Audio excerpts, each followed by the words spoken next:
कैसे हो आप सब। एक बार फिर से आप सभी का स्वागत है बिहार सरकार के मेरा दूरदर्शन मेरा विद्यालय कार्यक्रम में। बच्चों, हम उम्मीद करते हैं कि आप सभी अपने घर पर सुरक्षित होंगे और अच्छे से पढ़ाई कर रहे होंगे। कर रहे हैं ना बच्चों? हाँ, पढ़ाई करना बहुत आवश्यक है, तो सभी लोग अच्छे से पढ़ाई कीजिएगा। और याद तो होगा ही आप सभी को क्या करना होता है एपिसोड देखने के बाद। एपिसोड देख लेने के बाद आपको अपने किताब से सवालों को हल करना होता है। हम शुरू करते हैं आज का एपिसोड। नमस्कार दोस्तों, आइए शुरू करते हैं गणित का आज का पाठ, जिसका नाम है शंकु परिच्छेद। इसी को यदि बच्चों हम अंग्रेजी में जाने तो ये कहलाता है कोनिक सेक्शंस। तो चलिए बच्चों, आज के इस पाठ को प्रारंभ करते हैं और देखते हैं आज के इस वीडियो में हम किन विषयों पर चर्चा करेंगे। पहला विषय होगा भूमिका यानी इंट्रोडक्शन। फिर हम देखेंगे शंकु के परिच्छेद यानी सेक्शंस ऑफ अ कोन। अगला विषय होगा अपभ्रष्ट शंकु परिच्छेद यानी डीजेनरेटेड कोनिक सेक्शंस। और आज का अंतिम विषय होगा वृत्त यानी सर्कल। तो एक एक करके इन सभी विषयों को हम बच्चों विस्तार से पढ़ेंगे। शुरू करेंगे पहले विषय के साथ भूमिका। आज के इस अध्याय में हम विभिन्न प्रकार के वक्रों की चर्चा करेंगे, जैसे वृत्त, सर्कल, परवलय, पैराबोला, दीर्घवृत्त, इलिप्स और अति परवलय, हाइपरबोला। तो इन सभी वक्रों को अध्ययन करने से पहले बच्चों एक बात कहना चाहूंगी। पिछली कक्षा में आपने अपना एक पाठ पढ़ा होगा गणित में वृत्त। तो मैं आशा करूंगी कि वृत्त के आयामों से आप भली भांति परिचित होंगे, किंतु परवलय, दीर्घवृत्त और अति परवलय यह तीनों ही बहुत नए विषय हैं, तो इनको हम आज विस्तार से जानेंगे। उससे पहले देखते हैं एक तथ्य कि इन वक्रों को शंकु परिच्छेद या सामान्यतः शांकव कहा जाता है। इन्हें एक लंबवृत्तीय द्विशंकु और एक समतल के परिच्छेदन से प्राप्त किया जा सकता है। बच्चों, इस पाठ का नाम क्या था? शंकु परिच्छेद। शंकु परिच्छेद का उपयोग मैं अभी तक बहुत बार कर चुकी हूँ, तो आपसे ये जानना चाहूंगी कि क्या आपको इसका अर्थ ज्ञात है? तो चलिए बच्चों, मैं आपको समझाती हूँ कि इसका अर्थ क्या होता है। शंकु परिच्छेद जानने से पहले हम देखेंगे शंकु क्या होता है। तो बच्चों, आप सभी किसी न किसी के जन्मदिन के महोत्सव में गए होंगे। उसमें आपने देखा होगा कि जिसका जन्मदिन होता है उसको एक टोपी पहनाई जाती है। तो बच्चों, उस टोपी का जो आकार है वो शंकु का आकार होता है। ऐसे आकार वाली हर वस्तु को हम शंकु कहते हैं। जैसे कि यदि मैं आपके दैनिक जीवन का एक और उदाहरण लूं, तो आपके सामने एक आइसक्रीम का चित्र आता है। आप सभी ने आइसक्रीम खाई होगी। तो बच्चों, आइसक्रीम के यदि ऊपरी भाग को हटा दिया जाए तो जो नीचे का भाग है वो ठीक इसी टोपी के आकार जैसा दिख रहा है। तो जो नीचे का आकार होता है वो शंकु कहलाता है। तो जैसा कि आप सभी शंकु तो जान चुके हैं, आइए बच्चों देख लेते हैं शंकु के परिच्छेद। मान लीजिए कि एक रेखा L है जो कि ऊर्ध्वाधर रेखा है और M जो है वो कोई एक दूसरी रेखा है। तो ये जो रेखा M है बच्चों, वो L को जिस स्थिर बिंदु पर काट रही है V, उसको हम क्या कहते हैं? उसको हम स्थिर बिंदु के नाम से जानते हैं। और V जो है वो एक ऐसा बिंदु है जहां पर M L को प्रतिच्छेद कर रही है और साथ ही एक कोण अल्फा का निर्माण करती है। अब बच्चों, यदि ये जो रेखा M है इसको मैं L के परितः घुमाऊं तो बच्चों मुझे इस प्रकार की आकृति प्राप्त होती है। जैसा कि आप देख सकते हैं बच्चों, ये एक तिर्यक रेखा है। तो जब आप इसको L के परितः घुमाएंगे तो आपको दो शंकु के आकार की ये आकृति प्राप्त होती है।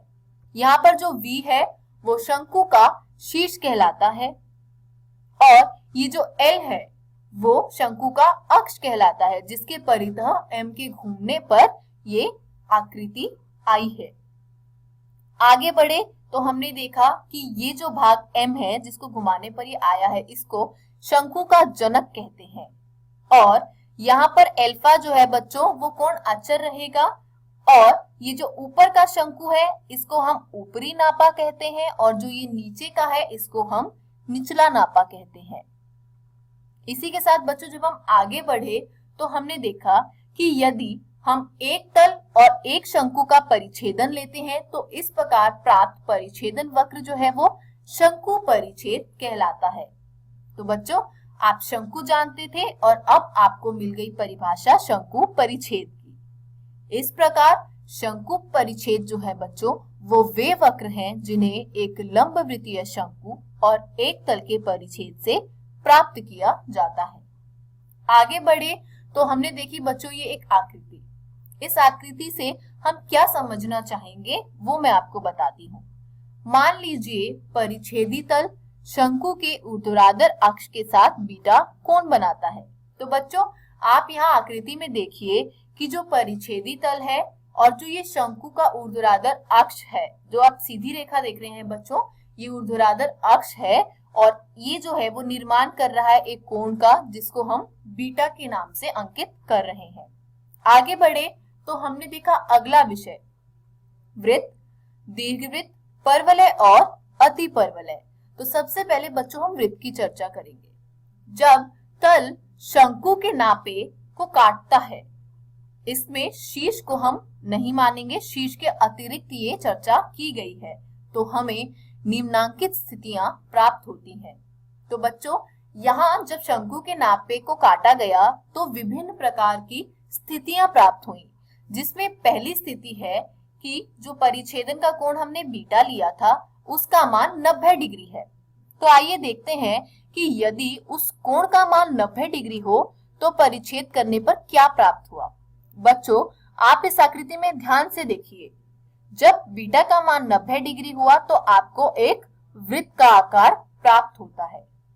इसी के साथ यदि मैं अगली स्थिति की ओर बढ़ूं तो इस स्थिति में कहा गया है कि बीटा का जो मान है वो अल्फा से बड़ा और 90 डिग्री से छोटा होगा। यदि स्थिति यह आजमाई जाए तो परिच्छेद एक दीर्घवृत्त होता है, यानी इलिप्स होता है।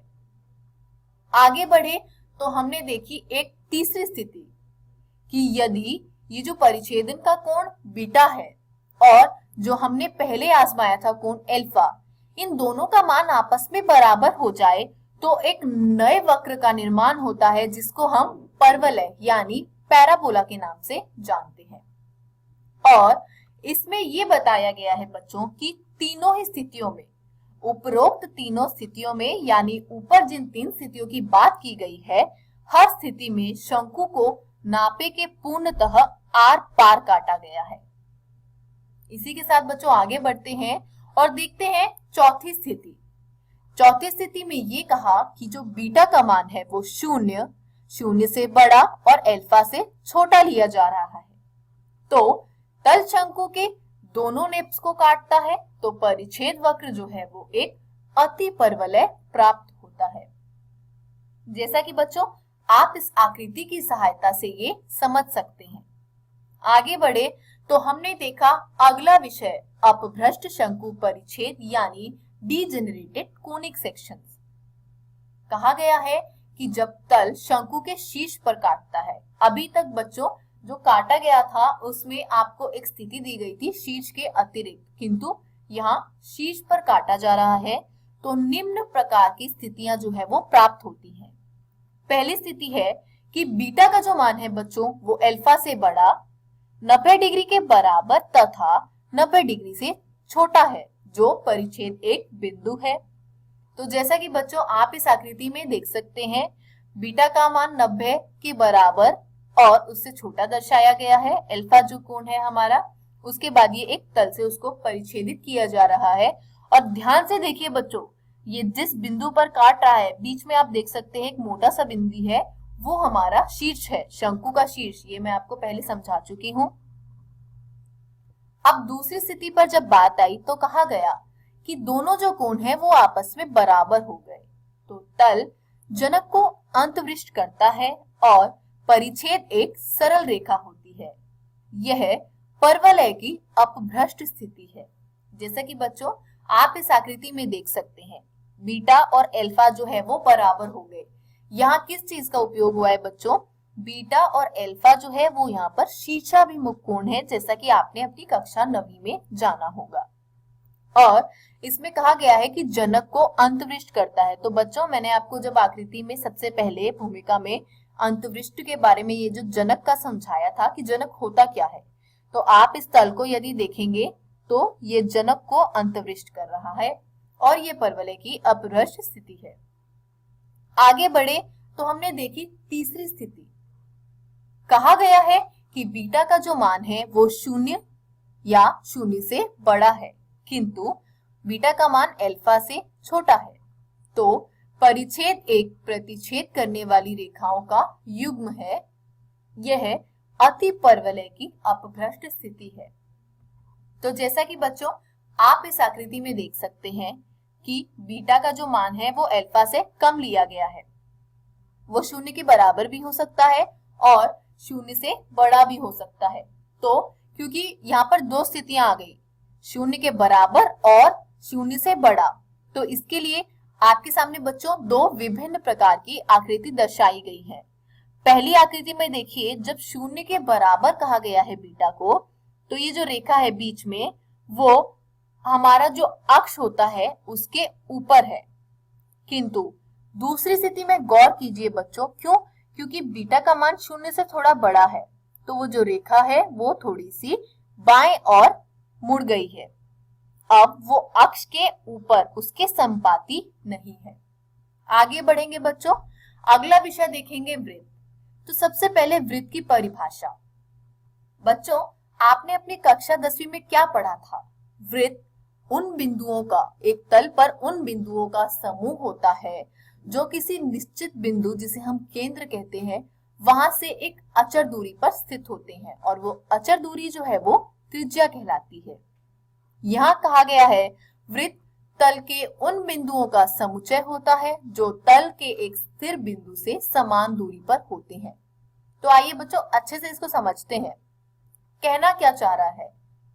यहाँ पर एक स्थिर बिंदु की चर्चा की गई है जिसको हम केंद्र के नाम से जानते हैं, और उससे समान दूरी पर आपको कुछ बिंदुओं का समूह लेना है। समान दूरी इसलिए कहा गया है बच्चों क्योंकि वो उसका एक निश्चित मान होता है जिसे हम त्रिज्या के नाम से जानते हैं, और जब उस तल पर उन सभी बिंदुओं का आप समूह या समुच्चय लेते हैं तो वो एक वृत्त का निर्माण करता है। आगे बढ़े तो हमने ये देखा कि स्थिर बिंदु केंद्र कहलाया और वृत्त पर किसी एक बिंदु की केंद्र से जो दूरी है वो त्रिज्या यानी रेडियस कहलाई। तो बच्चों ये तो परिभाषा मैं आपको ऐसे ही बता रही हूँ। आइए इसको जरा आकृति की सहायता से समझने का प्रयत्न करते हैं। आपके सामने एक आकृति दर्शाई गई है जो कि एक वृत्त की आकृति है। यहाँ पर ये देखिए बच्चों, जो हमारा यहाँ पे स्थिर बिंदु है, निश्चित बिंदु जो इधर उधर कहीं नहीं जा सकता, वो O से दर्शाया गया है जिसे हम केंद्र या सेंटर कहते हैं। और आप देखिए बच्चों नीचे लिखा गया है OP1 बराबर है OP2 के बराबर है OP3 के, यानी ये तीनों का मान समान है और ये एक समान दूरी पर है। क्यों? क्योंकि P1, P2, P3 आपने वृत्त पर ही 3 बिंदु लिए हैं, तीनों का मान समान है, तो ये जो है वो तीनों त्रिज्या का कार्य करती है। आगे बढ़े तो हमने जाना एक और रोचक तथ्य। बच्चों आपने कभी वृत्त के समीकरण के बारे में सोचा है? यहाँ पर मैं आपको वही समझाना चाह रही हूँ कि वृत्त का केंद्र C है जिसके निर्देशांक H, K है तथा त्रिज्या जो है वो R से दर्शाई जा रही है। मान लीजिए वृत्त पर कोई एक बिंदु P है जिसके निर्देशांक x, y है, तब परिभाषा से यदि मैं CP का मान देखूं तो वो R होगा।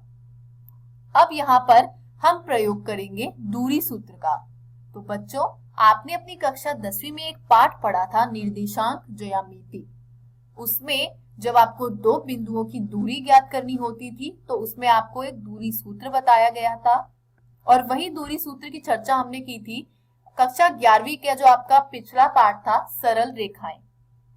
तो आइए बच्चों उसी सूत्र का प्रयोग करते हुए हम ये प्राप्त करेंगे कि r का जो मान है वो है under root x minus H का whole square plus y minus k का होल स्क्वायर। बच्चों मैं आपको एक बार दोबारा समझा देती हूँ, उसमें क्या होता था x2 माइनस x1, तो यहाँ भी वही किया गया है, x में से h को घटाया गया है और y में से k को घटाया गया है। अर्थात जो आपको व्यापक समीकरण वृत्त का प्राप्त हुआ वो प्राप्त हुआ x माइनस एच का whole square plus y minus k का होल स्क्वायर, जिसका बराबर है r स्क्वायर। यह केंद्र h के तथा त्रिज्या r वाले वृत्त का अभीष्ट समीकरण है। तो बच्चों आप इस समीकरण को याद रखेंगे। आइए इसी समीकरण के ऊपर करते हैं बच्चों एक आसान सा उदाहरण। केंद्र दिया गया है 0 0 यानी मूल बिंदु, यहाँ h का मान भी 0 है और k का मान भी 0 है। त्रिज्या r वाले वृत्त का हमें समीकरण ज्ञात करना है, तो h और k दोनों का ही मान 0 हो गया।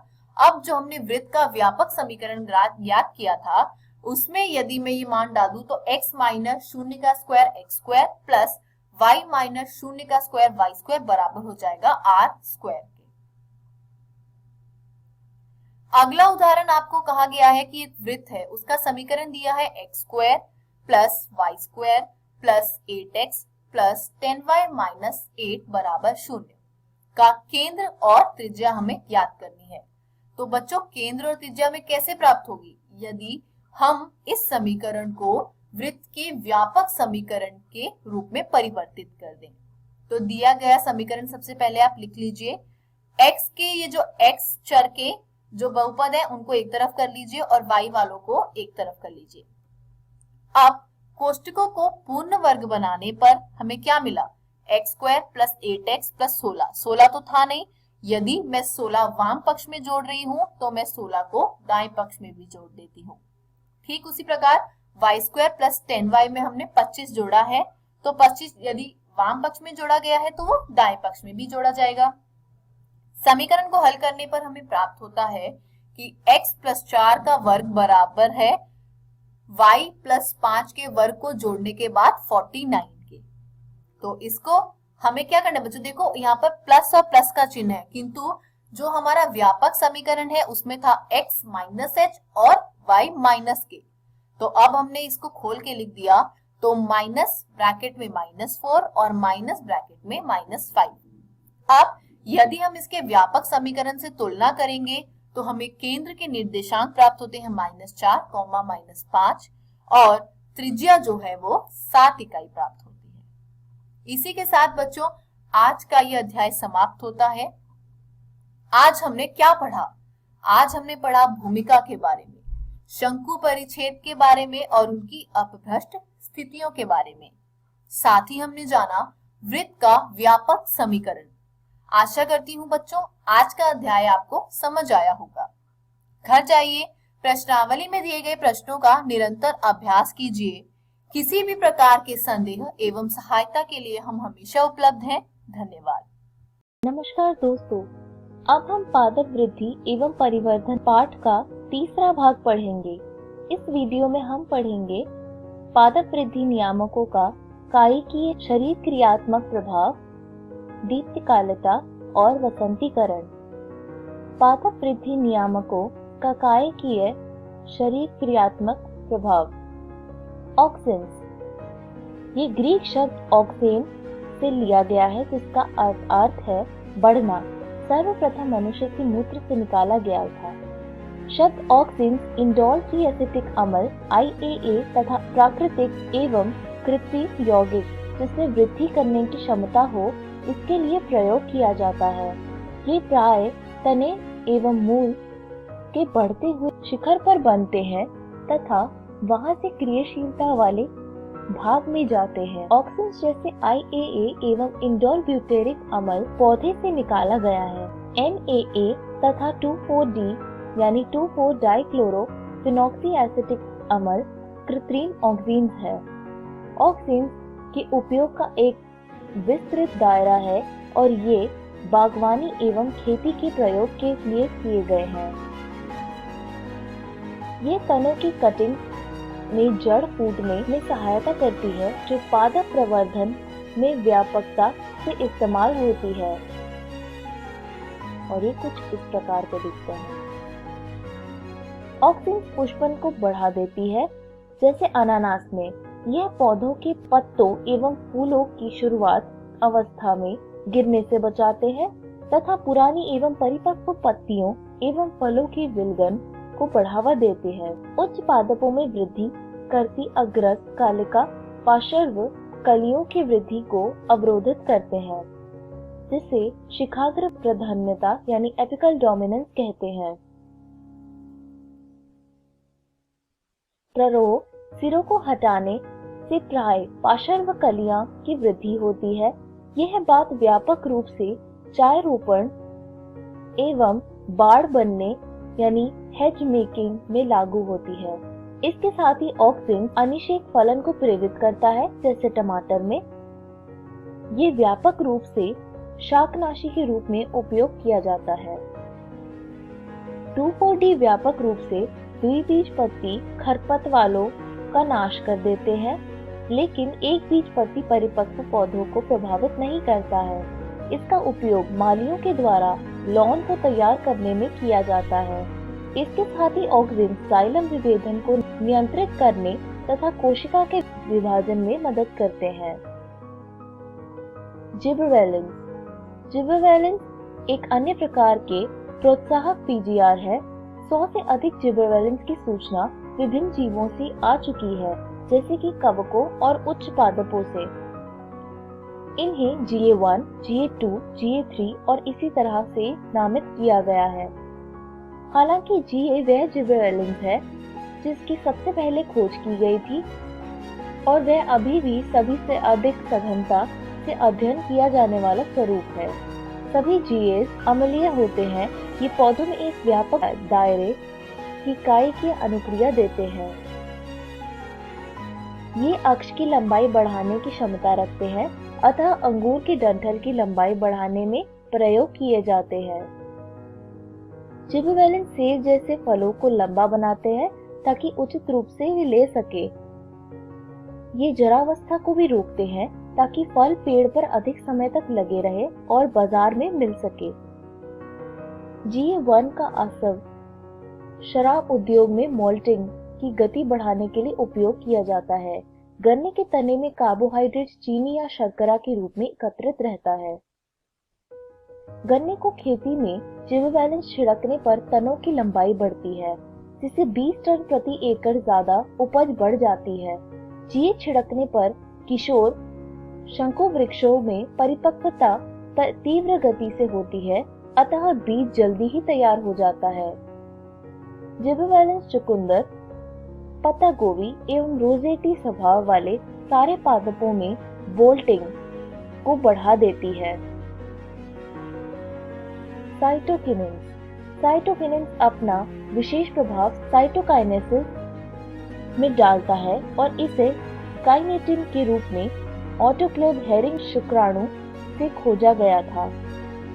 काइनेटिन पौधों में प्राकृतिक रूप से नहीं पाया जाता है। साइटोकिनिन जैसे पदार्थों की खोज के क्रम में मक्का का अष्ठी तथा नारियल दूध से जियाटिन अलग किया जा सका। जियाटिन की खोज के बाद अनेकों प्राकृतिक रूप से प्राप्त साइटोकिनिन तथा कोशिका विभाजन प्रोत्साहक पहचाने गए। प्राकृतिक साइटोकिनिन उन क्षेत्रों में संश्लेषित होता है जहां तीव्र कोशिका विभाजन संपन्न होता है। उदाहरण के लिए मूल शिखाग्र, विकासशील प्ररोह कलिकाएं तथा तरुण फल आदि। ये नई पत्तियों में हरित लवक, पार्श्व प्ररोह वृद्धि तथा अपस्थानिक प्ररोह संरचना में मदद करता है। साइटोकिनिन शिखाग्र प्रधानता से छुटकारा दिलाता है। वे पोषकों के संरचना को बढ़ावा देते हैं, जिससे पत्तियों की जरावस्था को देरी करने में मदद मिलती है। एथिलीन। एथिलीन एक साधारण गैसीय पीजीआर है। यह जरावस्था को प्राप्त होती उत्तकों तथा पकते हुए फलों द्वारा भारी मात्रा में संश्लेषित हो जाती है। एथिलीन पौधों की अनुप्रस्थ वृद्धि, अक्षों के फुलाव एवं द्विबीज निवेदविदों में अंकुश संरचना को प्रभावित करती है। एथिलीन जरावस्था एवं विलगन को मुख्यतः पत्तियों एवं फूलों में बढ़ाती है। यह फलों को पकाने में बहुत प्रभावी है। फलों के पकने के दौरान यह श्वसन की गति में वृद्धि करती है। श्वसन वृद्धि की गति की इस बढ़त को क्लाइमेक्टिक श्वसन कहते हैं। एथिलीन बीज तथा कलिका प्रसुप्ति को तोड़ती है, मूंगफली के बीज के अंकुरण को शुरू करती है तथा आलू के कंदों को अंकुरित करती है। एथिलीन गहरे पानी के धान के पौधों को पर्णवृंत को तीव्र दीर्घीकरण के लिए प्रोत्साहित करती है। यह पत्तियों तथा प्ररोह के ऊपरी भाग को पानी से ऊपर रखने में मदद करता है। इसके साथ ही एथिलीन मूल वृद्धि तथा मूल रोमों की प्रोत्साहित करती है, अतः पौधों को अधिक अवशोषण क्षेत्र प्रदान करने में मदद करती है। एथिलीन अनानास के फूल में तथा फल समाकलिता में सहायता करता है। इसके साथ ही आम के पुष्पित होने में प्रेरित करता है। एथिलीन अनेकोनिक कार्य की प्रक्रियाओं को निर्मित करता है, अतः ये कृषि में सर्वाधिक इस्तेमाल होने वाला पीजीआर है।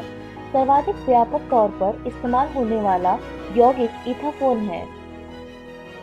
इथाफोन जलीय घोल में आसानी से अवशोषित तथा पौधों के अंतर्गत संचारित होता है, धीरे धीरे एथिलीन मुक्त करता है।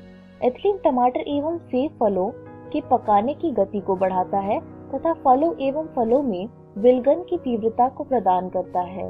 यह खीरों में मादा पुष्पों को बढ़ाता है, जिससे फसल की पैदावार में वृद्धि होती है। एब्सिसिक एसिड, जैसा कि पहले बताया जा चुका है, एब्सिसिक एसिड की खोज विलगन एवं प्रसुप्ति को नियमित करने में उसकी भूमिका के लिए हुई थी, लेकिन अन्य दूसरे पीजीआर की भांति यह भी पादप वृद्धि एवं परिवर्धन में व्यापक दायरे में प्रभाव डालता है। यह एक सामान्य पादप वृद्धि तथा पादप उपापचय के निरोधक का काम करता है। एबीए बीज के अंकुरण का निरोध करता है। यह बाह्य त्वचीय पट्टिकाओं में रंध्रों के बाद होने वाले प्रोत्साहित करता है तथा पौधों को विभिन्न प्रकार के तनावों को सहने हेतु क्षमता प्रदान करता है। इसी कारण इसे तनाव हार्मोन भी कहा जाता है। एबीए बीज का विकास, परिपक्वता, प्रसुप्ति आदि में महत्वपूर्ण भूमिका निभाता है। प्रसुप्ति को प्रेरित करने के द्वारा एबीए बीज को जल, श्वसन तथा वृद्धि के लिए अन्य प्रतिकूल परिस्थिति से बचाव देता है। बहुत सारी परिस्थितियों में एबीए जीएस के लिए एक विरोधक की भूमिका निभाता है।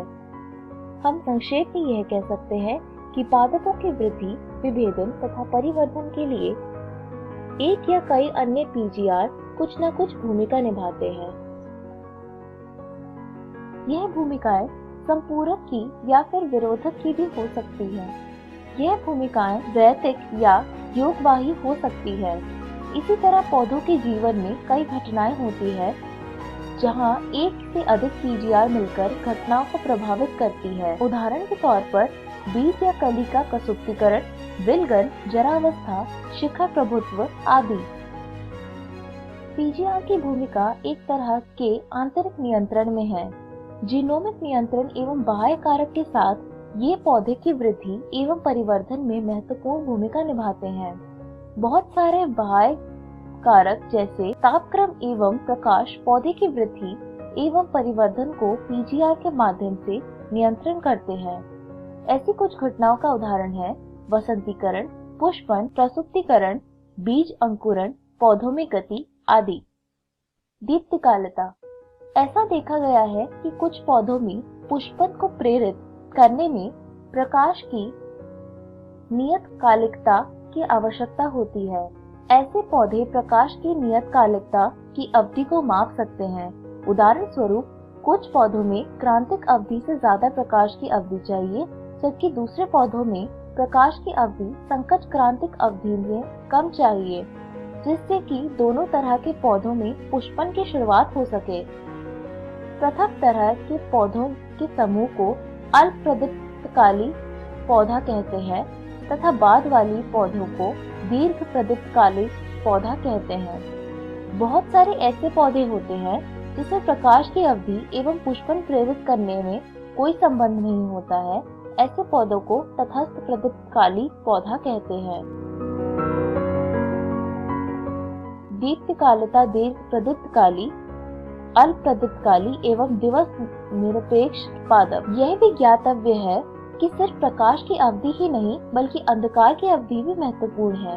अतः कुछ पौधों में पुष्पन सिर्फ प्रकाश और अंधकार की अवधि पर ही निर्भर नहीं करता बल्कि उसकी सापेक्षिक अवधि पर भी निर्भर करता है। इस घटना को दीप्तिकालिता कहते हैं। तने की शीर्षस्थ कालिका पुष्पन के पहले पुष्पन शीर्षस्थ कालिका में बदलती है, परंतु वे खुद से प्रकाश काल को नहीं महसूस कर पाती है। प्रकाश या अंधकार काल का अनुभव पत्तियां करती है। परिकल्पना यह है कि हार्मोनल तत्व फ्लोरिजन पुष्पन के लिए जिम्मेदार है। फ्लोरिजन पत्ती से तना कालिका में पुष्पन प्रेरित करने के लिए तभी जाती है जब पौधे आवश्यक प्रेरित दीप्ति काल में अनावृत होते हैं। वसंतीकरण। कुछ पौधों में पुष्पन गुणात्मक या मात्रात्मक तौर पर कम तापक्रम में अनावृत होने पर निर्भर करता है। इसे ही वसंतीकरण कहा जाता है। यह अकालिक प्रजनन परिवर्धन को वृद्धि के मौसम में तब तक रोकता है जब तक पौधे परिपक्व न हो जाए। वसंतीकरण कम तापकाल के में पुष्पन के प्रोत्साहन को कहते हैं। उदाहरण के तौर पर भोजन वाले पौधे गेहूं, जौ तथा राई दो किस्में होते हैं। जाड़े तथा वसंत की किस्में। वसंत की किस्में साधारणतः वसंत में बोई जाती है, जो बढ़ते मौसम में को समाप्ति के पहले फूलती एवं फलती है। जाड़े की किस्में यदि वसंत में बोई जाती है तो वह मौसम के पहले न तो पुष्पित होती है और न ही फलती है, इसलिए वह शरदकाल में बोई जाती है। यह अंकुरित होते हैं और नवोद्भिदों के रूप में जाड़े को बिताते हैं, फिर वसंत में फूलते एवं फलते हैं तथा मध्य ग्रीष्म के दौरान काट लिए जाते हैं। वसंतीकरण के कुछ उदाहरण द्विवर्षीय पौधों में पाए जाते हैं। द्विवर्षीय पौधे एक सकृत फली पौधे होते हैं जो साधारणतः दूसरे मौसम में फूलते एवं मरते हैं। चुकंदर, पत्ता गोभी, गाजर कुछ द्विवर्षीय पौधे हैं। एक द्विवर्षीय पौधे को कम तापक्रम के अनावृत कर दिए जाने पर पादपों में बाद भी दीप्तिकालिता के कारण पुष्पन की अनुक्रिया बढ़ जाती है। इस वीडियो में हमने सीखा पादप वृद्धि नियामकों का कायिकीय शरीरक्रियात्मक प्रभाव, दीप्तिकालिता और वसंतीकरण, और इसी तरह हमारा यह पाठ समाप्त होता है। धन्यवाद।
नमस्कार दोस्तों, आज हम अध्याय समाकलन के अनुप्रयोग का भाग 3 पढ़ने वाले हैं।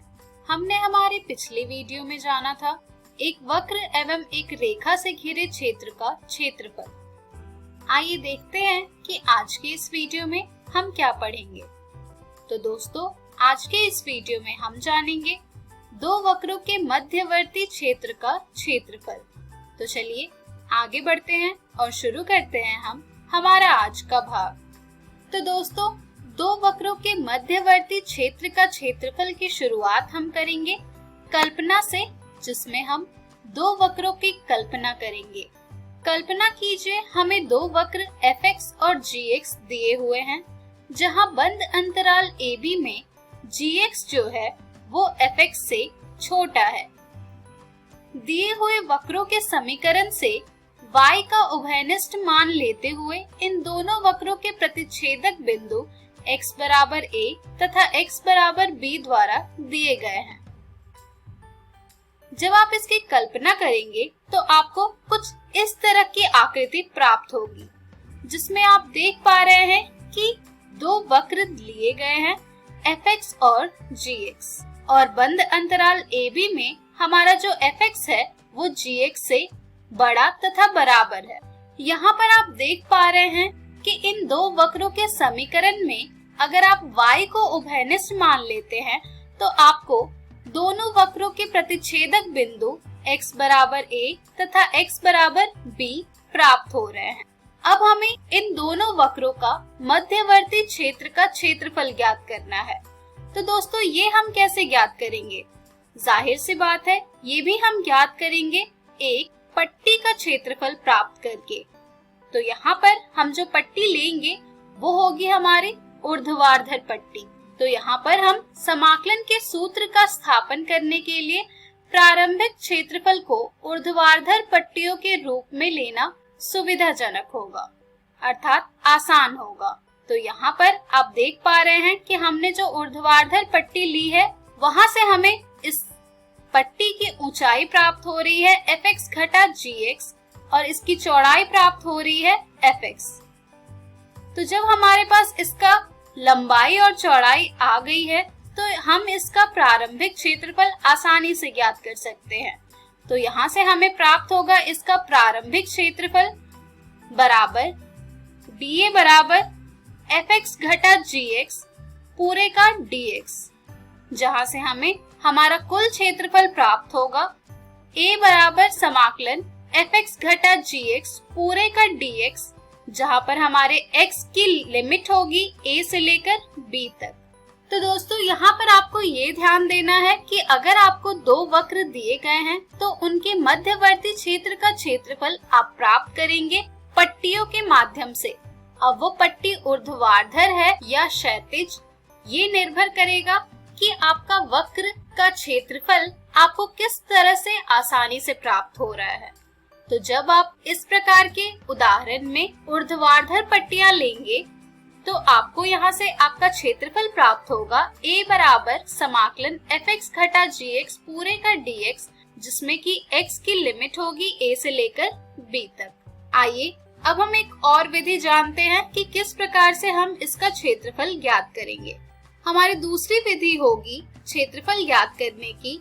वक्र y बराबर fx में x अक्ष तथा रेखाओं x बराबर a तथा x बराबर b से घिरे क्षेत्र का क्षेत्रफल घटा वक्र y बराबर gx x अक्ष एवं रेखाओं x बराबर a तथा x बराबर b से घिरे क्षेत्र का क्षेत्रफल। यानी कि हमारा जो दोनों वक्र है fx और gx, इन दोनों वक्र का x अक्ष तथा रेखाओं x बराबर a तथा x बराबर b से घिरे क्षेत्र का क्षेत्रफल को जब हम घटाएंगे तो हमें हमारा दिए गए दो वक्रों के मध्यवर्ती क्षेत्र का क्षेत्रफल प्राप्त हो जाएगा। तो यहाँ से हमें जो हमारा क्षेत्रफल प्राप्त हो रहा है वो प्राप्त हो रहा है समाकलन fx dx, जहाँ x की लिमिट होगी a से लेकर b तक, घटा समाकलन gx dx, जहाँ पर x की लिमिट होगी a से लेकर b तक।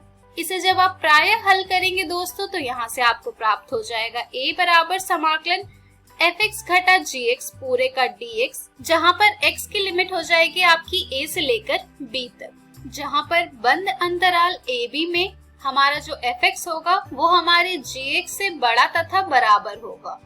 तो दोस्तों आशा करती हूँ कि अब आपको दो वक्र के मध्यवर्ती क्षेत्र का क्षेत्रफल ज्ञात करने का सूत्र समझ आ गया होगा कि किस प्रकार से आप उनका क्षेत्रफल ज्ञात करेंगे। आइए इस शीर्षक के बारे में कुछ और जानकारी प्राप्त करते हैं। यदि बंद अंतराल AC में fx जो होगा वो हमारे gx से बड़ा तथा बराबर होगा तथा बंद अंतराल CB में हमारा जो gx होगा वो हमारे वक्र fx से बड़ा तथा बराबर होगा, जिससे कि हमें प्राप्त होगा कि हमारा जो a है वो c से छोटा है तथा हमारा जो b है वो c से बड़ा है। तो इन वक्रों से घिरे क्षेत्र का क्षेत्रफल हम किस प्रकार से प्राप्त करेंगे?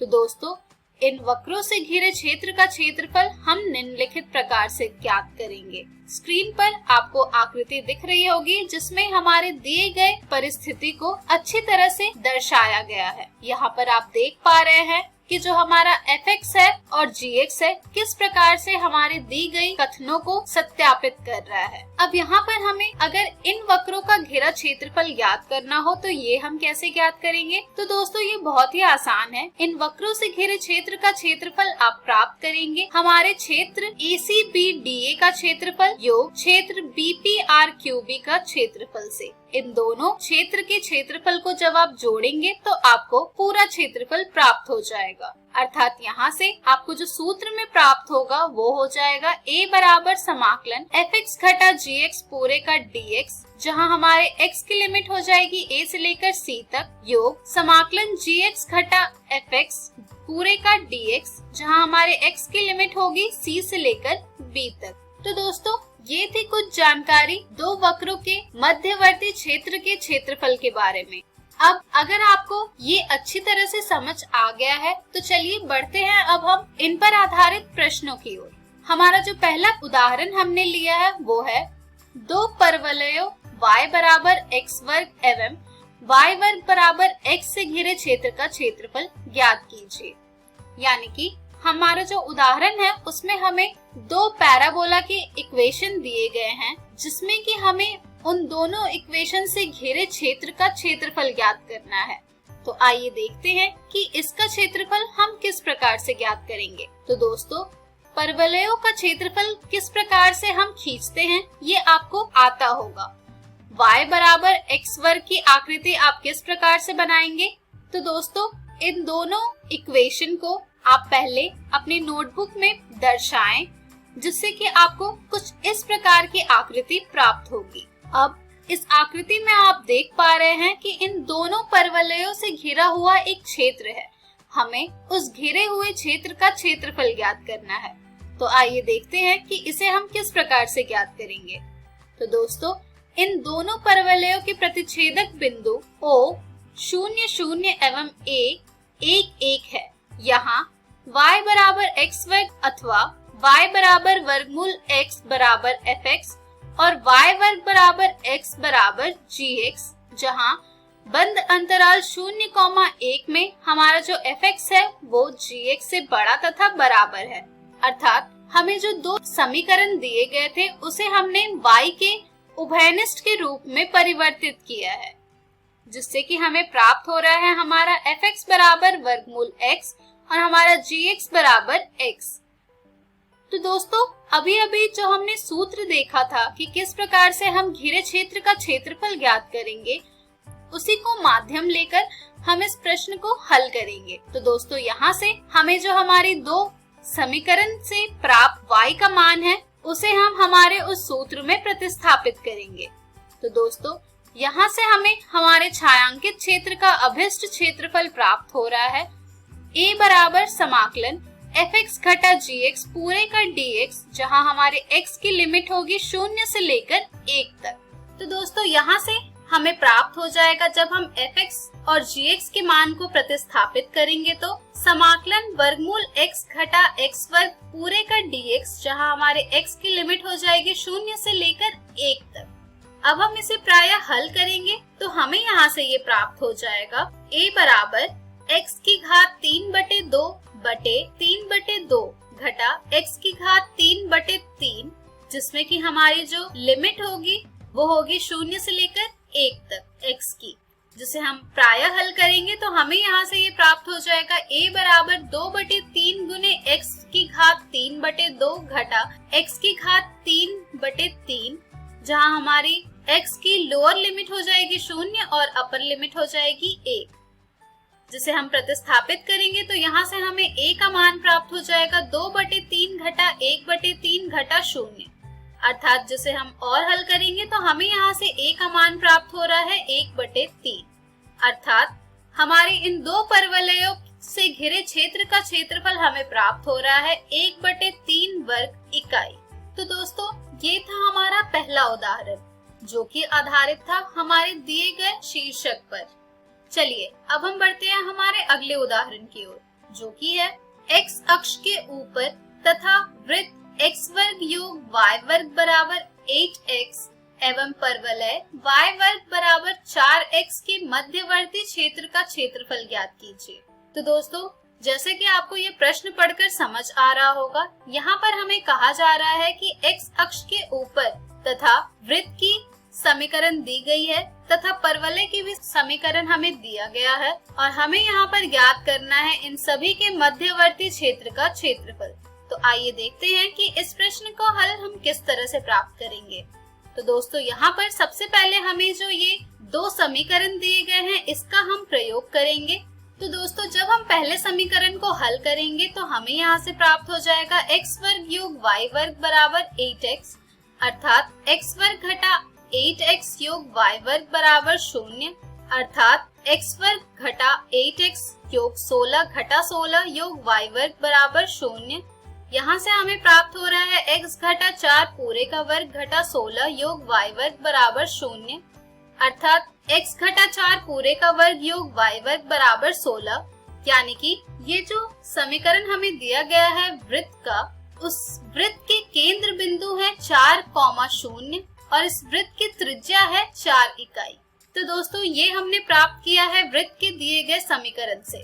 आइए अब हम इसका प्रयोग करते हैं हमारे दूसरे समीकरण के लिए। तो दोस्तों पहला समीकरण था हमारा x वर्ग योग y वर्ग बराबर 8x और दूसरा समीकरण है हमारा y वर्ग बराबर 4x।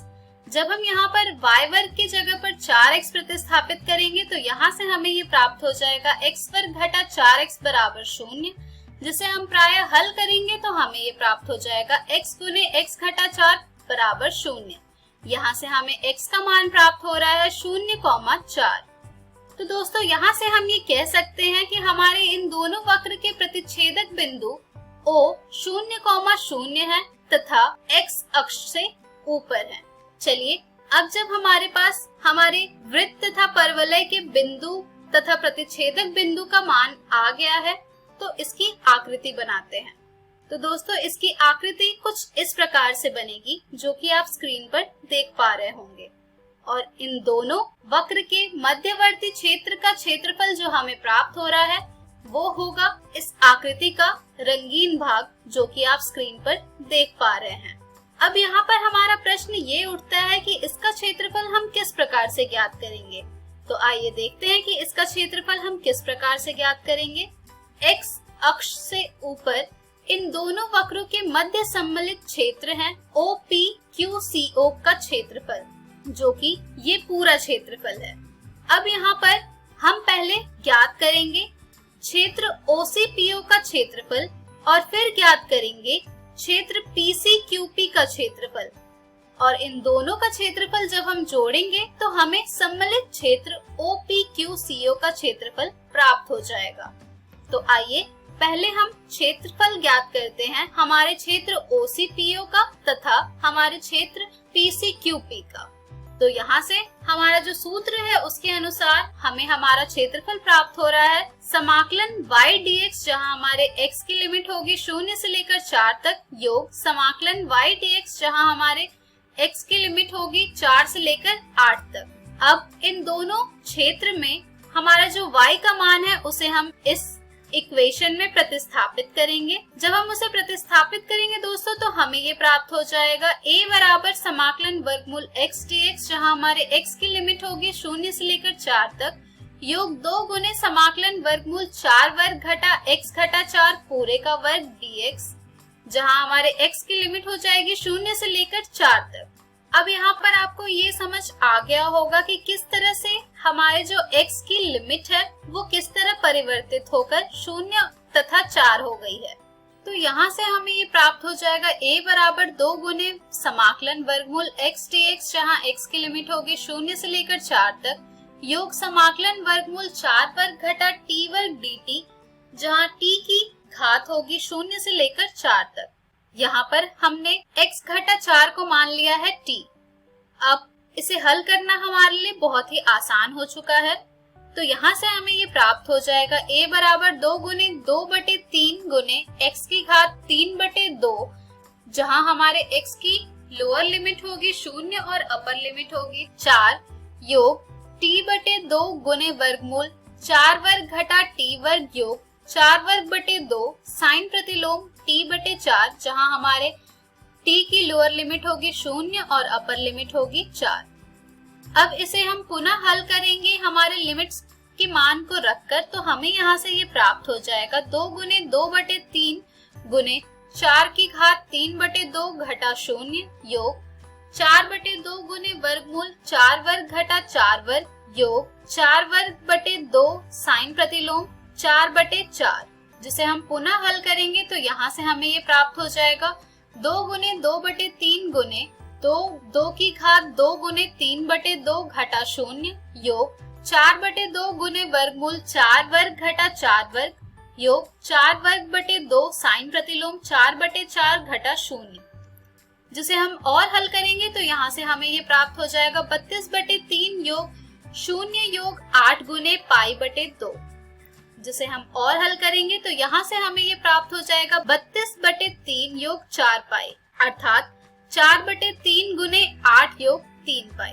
तो दोस्तों, देखा आपने कि किस तरह से हम हमारे दिए गए प्रश्नों के मध्यवर्ती क्षेत्र का क्षेत्रफल ज्ञात करते हैं हमारे कुछ कॉन्सेप्ट से। इस तरह के और भी प्रश्न आपको आपकी NCERT पुस्तक में मिल जाएंगे, जिन्हें आप जरूर हल करें।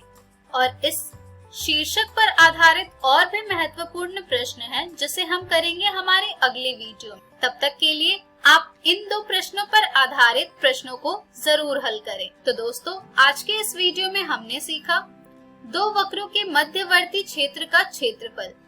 हम हमारी अगली वीडियो में जानेंगे इसी अध्याय के कुछ और महत्वपूर्ण प्रश्न। धन्यवाद।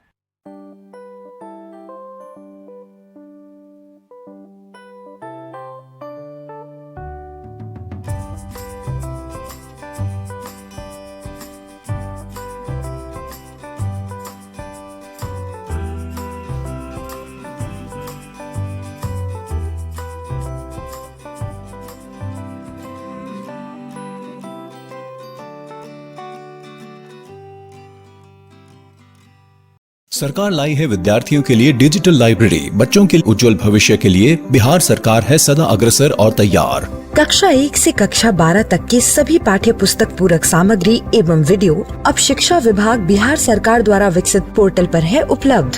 अध्ययन सामग्री देखने के लिए BEPCLOTS.bihar.gov.in पर विजिट करें अथवा एंड्रॉइड मोबाइल पर गूगल प्ले स्टोर से E-LOTS ऐप डाउनलोड करें। शिक्षकों, अभिभावकों एवं बच्चों से अनुरोध है कि इस ई लाइब्रेरी का अधिक से अधिक लाभ उठाएं और अपनी पढ़ाई जारी रखें।